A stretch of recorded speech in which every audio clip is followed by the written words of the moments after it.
I live in Winnipeg, nearly 20% Indigenous population, and you spend any time at all listening to the elders, you'll be acquainted with the circle. And I really gravitate towards the circle as a philosophy that no one is more important than anyone else, and we all have something to contribute. And if someone's standing outside the circle, that we need to make an invitation to bring them in. Welcome to Purposeful Empathy, a show that is dedicated to amplifying the voices of people from across the globe who understand that the world needs more empathy and are doing something about it. Today's episode is in collaboration with Ashoka Canada, a global network of leading changemakers and social entrepreneurs. Thanks for watching. Enjoy the show. So welcome to a new episode of Purposeful Empathy. Today I am joined by Shaun Loney, who is an Ashoka Fellow, an EY Entrepreneur of the Year, and the author of 2 books, including the best-selling book, An Army of Problem Solvers. Shaun has co-founded and mentored the establishment of 12 different social enterprises, and 2 years ago he ran for mayor of Winnipeg on a problem-solving platform. He says that the defining issue of our time is the ability to connect the people who need the work, who most need the work, with the work that most needs to be done. Welcome to the show, Shaun. Nice to be with you, Anita. Great to meet you. And I know that you're the first Ashoka Fellow representing the prairies. So go prairies, go. Yeah, when I got a call from them, I hadn't even heard of them before, and I looked on the internet and I was like, these are my peeps. Right. Yes, I So know the feeling. it's a good network to be connected to. I'm grateful. Good. Well, I have a question about that later. But let's first start with your backstory, because I always begin with this sort of, are there origin plot twists that could give you an idea or give viewers or listeners an idea of how you landed where you are today? Well, I know that you've written a lot about empathy, and I think I grew up in a household um, that certainly valued that as both my mom and my dad. My mom, though, I was listening to a Beatles song one day called "Let It Be," and I said, "Mom, that's a good song," and she said, "I don't like the lyrics." I was like, "Why don't you like the lyrics?" And she says, "Well, because if something's wrong, you shouldn't let it be." And so I think it's hard for her to kind of stand by if she thinks she can be helpful. But I also think just growing up in an environment where we can have a conversation with ourselves about our privilege. There's a American basketball coach, ironically, I forget his name, but he said some of us were born on third base and think we hit a triple. And I was born on third base, and I think it's good for us to realize, those of us with privilege, where it comes from, because then we understand poverty better. You can't have privilege without poverty. Like they're connected to each other. And so my life, I think, has been a journey figuring out my privilege, and that's led me to where I am and informed my career. I have a next follow-up question to ask you, but what you've said just prompted me to think of something that someone shared with me a few years ago that has stayed in my mind. And so this is not a planned question at all, but they use the shape of a triangle to say that sort of our society is built on this hierarchy where there's few people up at the top that have a lot of power and resources. And if we're trying to create access for those people who are not at the top, we have to move them into the top. And if we stay in the shape of a triangle, that necessarily means that some people at the top have to be moved down, and they're going to resent that and they're going to resist that. So the idea was we have to shape society in such a way that it's more of a circle as opposed to a triangle. I just wonder, in response to what you just said, how that lands for you. So I live in Winnipeg, nearly 20% Indigenous population, and you spend any time at all listening to the elders, you'll be acquainted with the circle. And I really gravitate towards the circle as a philosophy that no one is more important than anyone else, and we all have something to contribute. And if someone's standing outside the circle, that we need to make an invitation to bring them in. And I just find that so powerful. And I think it guides how we move forward, including what we do with our lives, but also how money moves, which as things have come along, like the elders will say that the land is our faculty. And I like that, like the land will kind of instruct us. In my own context, the first social enterprise I was a part of founding, Build, which hires basically gang members to work in the trades, and Aki Energy, where I have this picture behind me here of Aki Energy employees installing a loop, part of a ground source heat pump. I feel like the social enterprises are instructing us as to what they need. And these are very exciting learnings as we break down these colonial systems, because people are struggling, not because there's anything wrong with them. They're struggling because the systems they're interacting with have failed them, and we must change the systems. And so the circle is a key part of that, how we understand systems and what a new system must look like. So you're the general partner of Encompass Co-op. What is its mission, and how does it work to ensure equality and inclusion? So Encompass is a nonprofit. It's no shares, but we just generally are a group of practitioners. So we're people that are actually doing social enterprise. We're doing social innovation, and I think it's important to bring that experience to the table.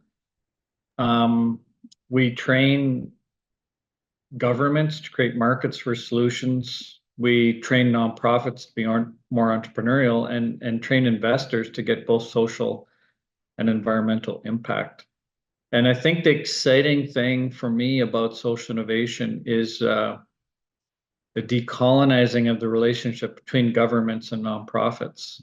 And it's a very exciting path, and leaving behind systems that are really expensive and very ineffective.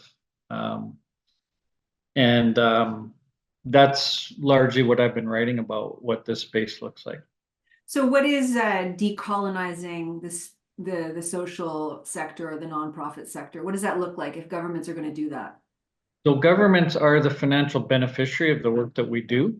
If you have a supportive housing project or supportive employment, there's very lucrative impacts on government.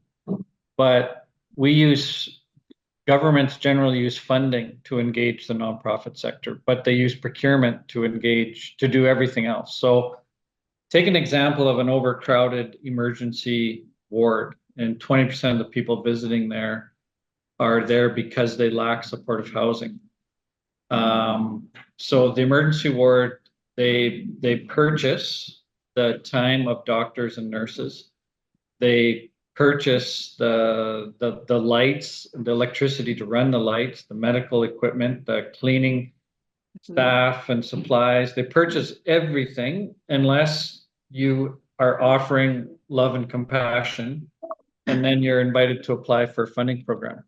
And so we, in our sector, can significantly reduce demand on multiple government systems, much cheaper, but because government engages us with funding, we're not part of the mainstream resource allocation. And so while nonprofits using funding, governments are generally using procurement, the disruptive path is for nonprofits to use procurement. And we call it outcomes purchasing. And it just gives governments a new option and saying, hey, select us. If you're ineffective, very expensive option, you want to go with us instead, we'll use procurement principles. And you can pay for a nonprofit solution that's going to be cheaper and more effective than the one that you've got. But it's not funding that's going to get it done. It's going to be procurement relationship, and I see it as nonprofits getting up from the kids' table. Okay, so I'm hearing the business case for sure, but how do you, you're not, I'm not asking because I'm personally skeptical of this. I'm asking on behalf of any skeptics who may be listening. What is the decolonizing, like, part of that in your mind? Like, where Well, you say, colonialism is about power. And if you're funded, if you have a funding relationship with government, it's a very unequal power imbalance. That government's in total control. Like they're saying, show us your receipts. You can't have any money left over afterwards. The relationship is about the spending of the money. hmm, But if you're a business, the relationship is about an outcome. Build me a jail cell, and we will pay you $15,000 for the jail cell. You submit an invoice, you get paid. So the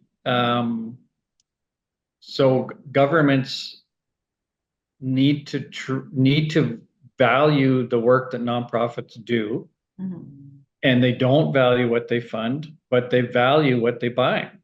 And here I am in Winnipeg, and the elders, if you spend any time looking at Indigenous economies, love and compassion is embedded. There isn't a social and an environmental, or there isn't a social and an economic. Those things are the same. Elders are said, don't understand why these things are different. They should be the same thing. And so these social enterprise models bring these two things together, and we're able to go to government and say, look, police, you're going to spend $1 million on these 20 people in the next year. How do you know that? You spent $1 million on them last year, $1 million on them 2 years ago. If we're able to significantly reduce your contact, will you pay us? And their answer increasingly is hell yes. Oh, yes. So it's really just using a tool, procurement, that governments use all the time, but bringing it into the nonprofit sector. Love it. So you've worked a lot with gang members. You just mentioned that earlier, employing them. What do you have to say about the defunding debate, just out of curiosity? Well, I think there's a defunding and there's funding. Keeping going what we're doing and then defunding, and neither of those things are going to work. Defunding to politicians and say police is fewer resources to meet a growing workload. It's a non-starter. And continuing more police isn't getting us the society we want, and halfway in between is equally nonsensical. So we need disruption, and the disruption is to offer a new public safety option to the police where they can purchase the financial impacts of a nonprofit intervention, such as a social enterprise that is hiring gang members and providing wraparound supports to them so that they can thrive and do well in the labor market.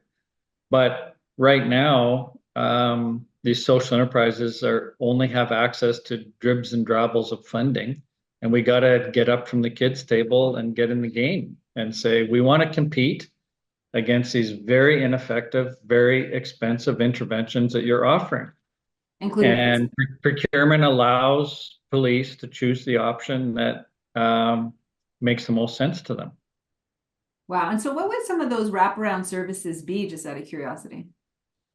Well, they're customized, so you actually get to sit down with a human being to human being and say, we believe in you, and what do you need to be successful?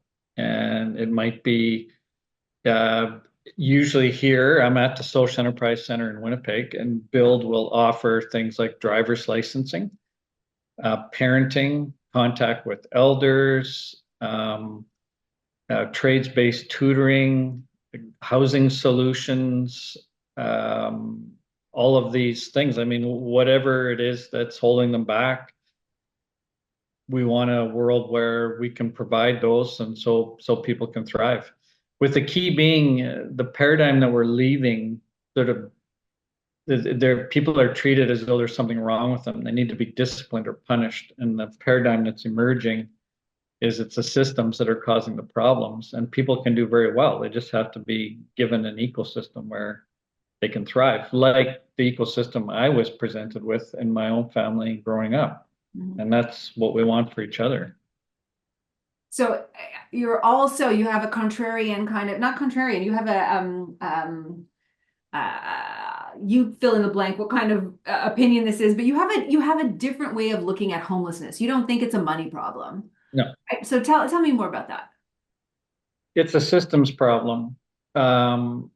It's not a money problem because it's the most studied issue in the history of the country called Canada. It's more studied than any scientific issue. It's just been studied out the yin yang, and every study shows, which by the way, verifies every international study done on the same subject, that supportive housing is actually cheaper to provide than chasing people around who are struggling with multiple systems: police, legal aid, incarceration, court appearances, the healthcare system, fire, paramedics. It's insane. So it's a very lucrative thing for government to provide supportive housing. But because it's nonprofits that are providing the solutions, like, oh, you're a nonprofit, you're looking for funding, that's going to cost me money. When the solution actually saves them money compared to the resources that they're expending. So we need new financial tools. I was a senior civil servant in the government of Manitoba before I got into this social enterprise sector in 2006. Couldn't take it anymore, so I left, and that's when Build was started. And there was no binder that said how to undervalue nonprofits. There was no workshop, no criteria. But for some reason, when a nonprofit came in, I just knew to steer them towards these piddly funding programs. But when a business came in, we could do business with them on an outcomes basis. So I didn't know that at the time. I know that now. And our job is to train civil servants and governments to create markets for solutions, markets of which only nonprofits can fill. And what exciting, disruptive other social problems do you see out there on the horizon that you maybe not personally are tackling, but you're like, that could happen there and that could happen there? Well, I do not, every social problem that I know of, the solution is cheaper than the resources we're expending on them now. So take your pick. Even governments think that resolving climate change costs money. It's like, what planet are you living on? I have a ground source heat pump in my house. I drive an electric car. I pay $120 a month to all my transportation within 300 kilometers of home, and heating and cooling of my house. It's $120 a month. It doesn't cost money, but the systems are all saying, oh, hook these houses up to natural gas.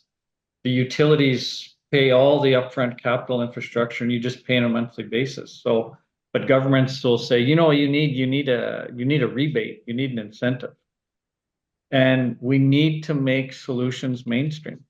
And in order to do that, we need to modernize our institutions and use some of these new financial tools, use the financial tools that are being used to deploy police officers, to deploy natural gas into houses. Use those financial tools. That's the disruption that I think is emerging in our sector. Fantastic, and not a moment too soon. So that's at sort of like the external systems level, which I believe, you have street cred on because you worked in the government, and kudos to you if you felt that you had reached a limit and said that maybe I can pivot and do something different, and then consider running for mayor, to go back to public sector, having gained so many skills and seen how differently things can work out. So I don't know if the plan is still to run again in the future, but I wish you much success with that, because it sounds like municipalities could really benefit from the, tri-sector athlete, I think is the name for it. I'm curious to know what you would have to say about the inner work. So, I came across the Inner Development Goals, the IDG's framework, last October for the first time. And they are a set of skills, 23 skills, that leaders should develop for inner change, to complement, the outer change that we want to see in the world. So I'm curious to know, are you familiar with the framework, and what do you think is the inner work that you've done as a social entrepreneur? Well, back to the circle, elders use the medicine wheel as a good tool to help us understand how to be healthy human. So emotional, physical, mental, and spiritual wellness. And the elders will say you need to work on all of those. For me, some of that means slowing down and being thoughtful. One of the social enterprises that I'm involved with is called Camino Manitoba. We go for super long, thoughtful, contemplative walks, like just 400,000 people a year going to Spain Yeah. to walk for 2 months. You have done that? I haven't. It's on my bucket list. I plan to. Yeah. So we're just like bringing that experience closer to home, so people don't have to get on a jet plane to go there. But you can build community here. You can walk long distances and get those benefits. So I think that's become part of my journey. Going to ceremonies and listening to elders. There's so much of that happening in Winnipeg now. It's very exciting. I also think part of it for me is having a healthy understanding of money, and how it pertains to us personally. And I think as I'm getting older, just realizing that, you need a certain amount of money to be comfortable, but at what point do you, say, I'm going to have to make decisions so that I'm just piling on at other people's expense. And so I think I've, chosen a career that is life-giving. It isn't financially lucrative, but I'm happy. So I think in terms of inner work, just, Encompass is not a for-profit company. There's no shares. When I leave, I will not receive a payment for what Encompass is worth. It belongs to the community. So all the social enterprises I've been involved with, every single one of them are nonprofit. I mean, I'm in a 30,000 square foot building here that I helped with many others to buy and build. I don't own it. I'm not interested in owning it. So, but I belong here. And I think that's feels to me to be a healthy way to connect to community. Love it. Love it. Sounds like a purposeful and a meaningful life that you've built, Yeah, I think it's an ongoing discussion. I've become quite interested in my relationship with money, government's relationship with money, what it does, what it's designed to do, how it affects our decisions. I've been thinking more about that.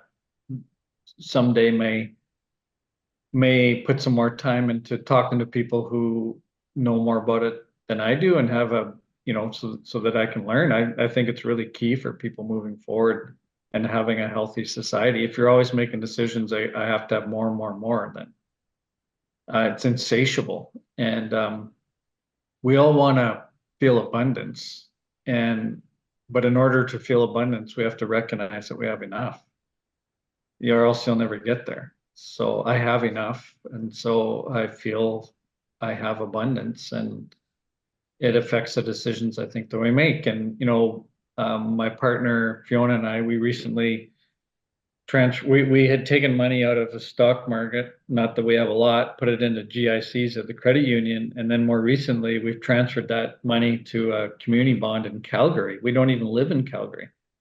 Why? Because when I think about it, it makes me happy. And isn't that what we're living our lives, to feel happy? Like that should be, whereas thinking about, oh, my money right now is being used to bomb people in Gaza or to, extract oil in Alberta. I'm not interested. You couldn't pay me enough to be a part of that. So interesting because I'll be teaching a course on happiness, and so much of our deep joy, not sort of the joy that we get with pleasure, licking a ice cream cone or enjoying a vacation, but really this eudaimonic happiness comes from alignment with our values. And I think that's what you're expressing, is making decisions about your money that's in alignment with your values is bringing you a source of satisfaction, right? And I think it's very hard to do in our society. We have to sort of extract ourselves and see from 64,000 feet up what's going on, sort of the hegemonic forces at play. And I think there is a shift happening. There's a beautiful shift. I'm hearing lots of humanity on the ascension type messaging, which is exciting. I mean, maybe not fast enough, but that gives me hope. And are you familiar with the work of Charles Eisenstein? No, tell me about it. Yeah, he wrote a book called Sacred Economics, and I'm going to include that in the show notes, but I'm going to send you the link so that you can take a look at his work. I think you'll find it interesting. Yeah. Yeah, he's great. I love those words together. I'm curious. Okay, so that's on me to send to your way. Tell me, Shaun, how's it been as an Ashoka Fellow? You were selected, and how's that impacted your work? I think we're all we're responding. Let me back up a bit. People kind of think that the social enterprises I've been involved with, like, they just kind of come out of thin air, but there's all these positive messaging or other people's work, the like ripples in the pond, I think that I've been a receptacle to over the years. And I spend time once a week with an elder who started a Indigenous nonprofit housing firm called Kinnew Housing here in Winnipeg in 1972, and now has 450 houses. It's the largest Indigenous housing provider in Manitoba, outside Manitoba Housing. And I said to her, like, why did you start that as a nonprofit back in 1972? So I think it's just really good to acknowledge the work that has happened before, and knowing that the work that we're doing now, including your podcast, will have an impact, not just immediate, but in the future, as it encourages people to think differently and to do things differently. So my job, I think now, how's it been, is to say I'm very frustrated because I think social entrepreneurs, to a certain extent, we live in the future. And there isn't even a language for some of the things that we're advocating for. So when I say, well, police could use procurement tool, and what does that mean? It's so obvious to me that it's the only systemic change that is available to the police, like, as far as financing goes. So how's it been? I'm constantly frustrated and excited at the same time. And I just have to be patient, I think, and being a part of an Ashoka network, realizing that there are other people that are navigating in the same space, and it feels kind of comforting, actually. I enjoy going to the retreats and getting new ideas, and just being connected to people who are using innovative ideas to make the world a better place. So I like it. They're my peeps, as I was saying before. Well, let me ask you this as a follow-up to that. I believe you. And I asked Shelley, another Ashoka Fellow, the same question. And she shared with me that she goes to these gatherings. She's like, how is it that all of these social entrepreneurs are so attractive? All these beautiful men and women, like, they're so attractive. And then it occurred to her that what made them so attractive is that they are so lit up by their work and what could be and that's just easy. Like, it, of course somebody's attractive when they're, all jazz. So do you relate? Well, I can when I let my frustration rule my demeanor, I think Shelley would say I'm very unattractive. And I'm becoming more aware as I get older, as I go, this is not productive, helping to make the change that I want to make by being so frustrated. I just have to be more patient. Because I want the change to happen now. And it will change, but the process to getting there is persistence and patience, and just trying to maintain some kind of a sense of optimism. I'm optimistic about the tools. I'm optimistic about what we can do, but when it starts, I think it'll happen very quickly. Like with technical innovation, none of us had an iPhone, and then 3 years later, almost everyone did. And I think it's because of a convergence of a bunch of things that's happening at the same time. And with social innovation, I think that's happening. And there aren't many shoes left to drop. Like the things are moving, unlike any other time that I've been involved in the sector. And I jumped in 2006. Mm. Do you also, I should have asked it earlier, but I was trying to stay present with what you were saying, and it's kind of seeped back into my memory right now, that I wanted to ask you. You talked about this paternalistic, colonial mindset that governments have towards the nonprofit sector. Do you believe that that's also true of the philanthropic sector? For sure. So look at foundations, and a lot of people don't realize this, even in my sector, but 96% of their money is not available to nonprofits. So if foundations grant 4% of their money on an annual basis, put it that way. So, and every year they say, oh, we're changing the world because last year we granted 70 million and this year we're granting 80 million. And indeed, the granting is towards great things.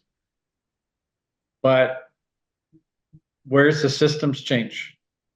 And people keep saying we need systems change. Well, if they invest in a supportive housing project, they are subsidizing governments, because the financial beneficiary of the supportive housing project is all those departments that I mentioned earlier, agencies, police, health system, particularly justice, massive financial benefits to governments in those systems. But you can't scale anything if you're giving away the outcome.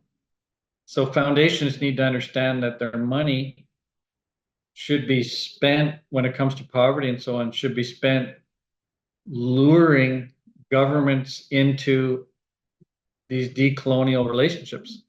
And that requires two things. It requires governments to do two things. Number one, they have to agree to save money.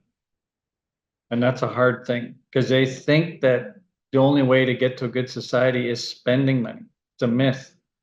It's so inaccurate.